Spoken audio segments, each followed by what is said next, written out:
Hey everybody, it's only been a few days since my first journal entry on this topic of getting off of SSRIs altogether. And um, it's even though it hasn't been very long, there have been some developments I wanted to go ahead and kind of commit to the official record, if you will. The first one is the day after I did the first video, I had my meeting teleconference with the doctor where I got my tapering schedule. And it was what I did was I described to him the thing I shared with you that, where I gave my experience to ChatGPT and it gave its speculation about what that could be. And I shared that with him, and he said, well, I've never heard it described that way, but what I can tell is that we need a slow taper. And so my tapering schedule is going to be over the course of 10 weeks, and it goes like this. Week one, we're taking now. Bear in mind, I'm taking 20 milligrams of Lexapro in a single pill, so you can do the math from there. But uh, week one through week three, I'm doing 3/4 of a pill, which is what I'm at now. Week four through week seven, week four through week six, I'm going to be doing 1/2 of a pill. And then week seven through week nine, I'm going to be doing 1/4 of a pill. And on the 10th, I'll be done. And so I may try to step it back a little or stop it altogether a little sooner than that, because that's going to put it stopping right in the middle of my vacation. And I want it to be done by the vacation. So it may stop a couple days early, which I would imagine at that point, after I've been on 1/4 of a pill for 3 weeks, I can't imagine there will be much of a difference stopping it 2 days early.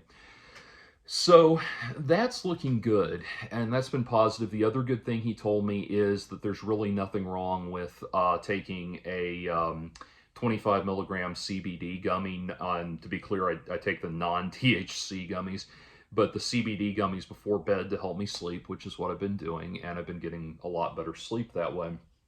So that's been good, and that was all very encouraging.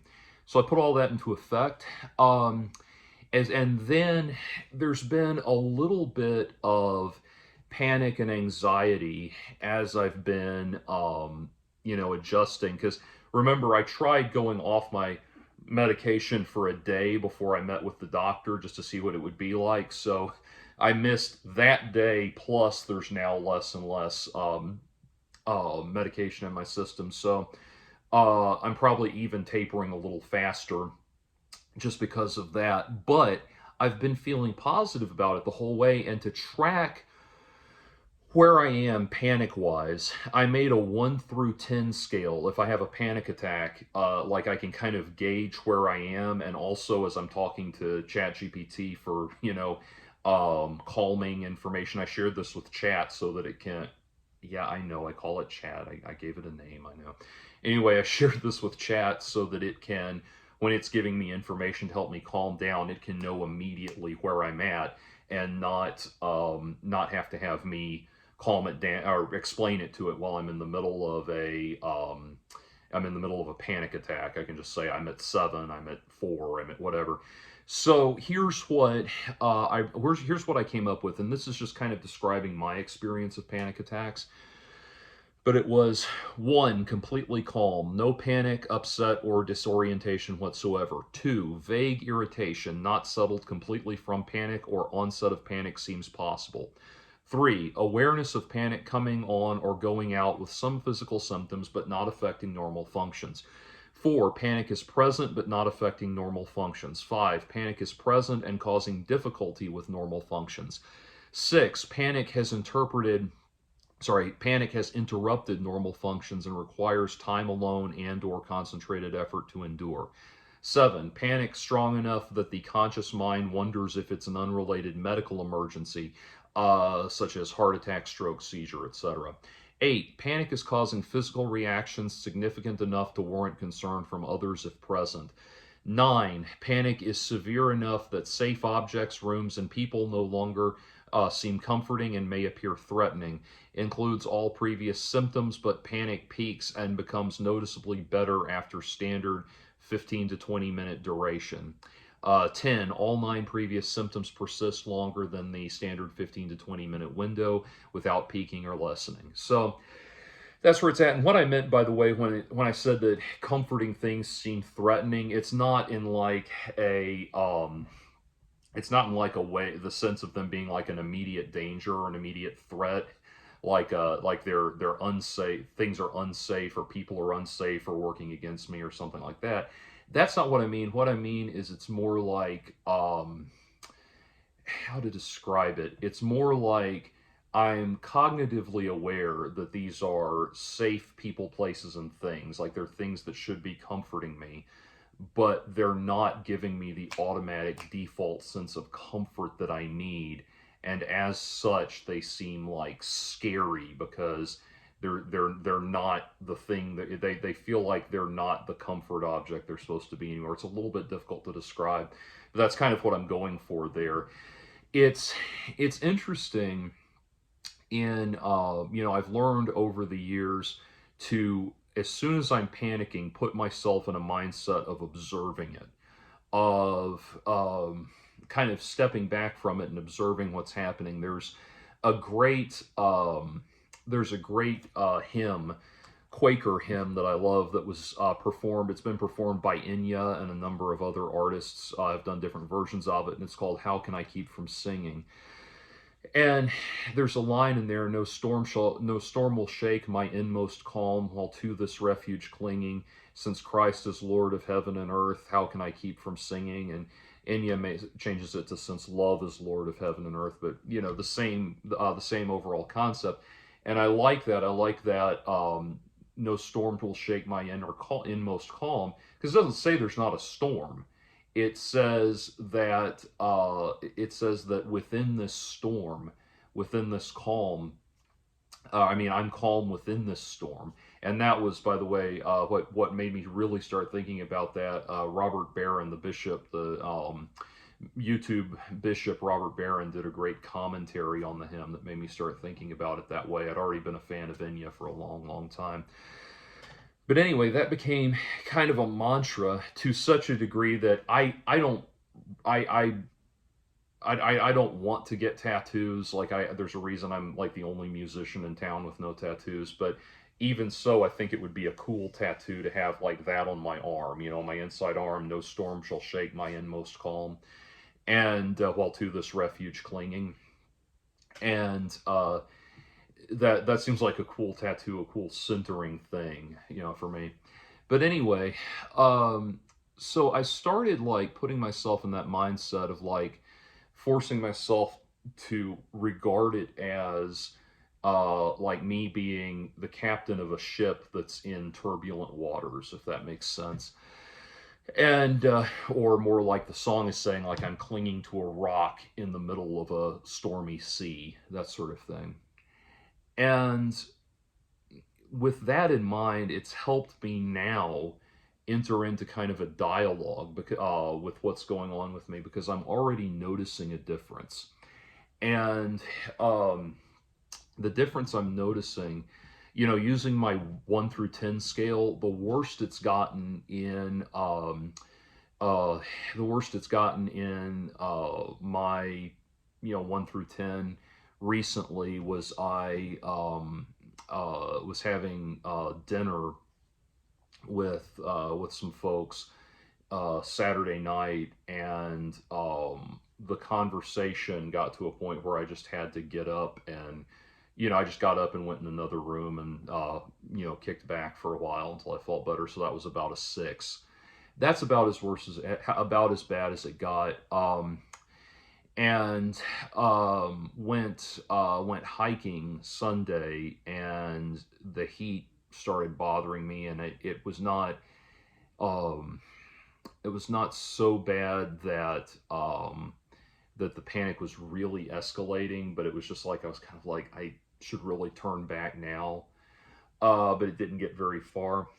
But in all cases, those are the worst things that happened. But what I remember is over the last couple of days, the panic has actually gotten to be a lot less prevalent, ironically. Even now, as I've scaled it back. And what I noticed was that it's kind of like, in order to calm myself, you have to step back and speak to your, if you, some people refer to it as the inner child and that kind of thing, but speak to that part of your brain, and know how to talk to it, know how to calm it. And I've had a much easier time doing that. And I think part of that is because I feel like I'm starting to have access to my emotions again, my inner feeling of my emotions, where I can speak more from a place of deeply felt sincerity to myself than I could before. Kind of like that. But by and large, so far, knock wood, wherever that is, I have not felt uh, quite so bad as I thought or anywhere near as bad as I thought I would.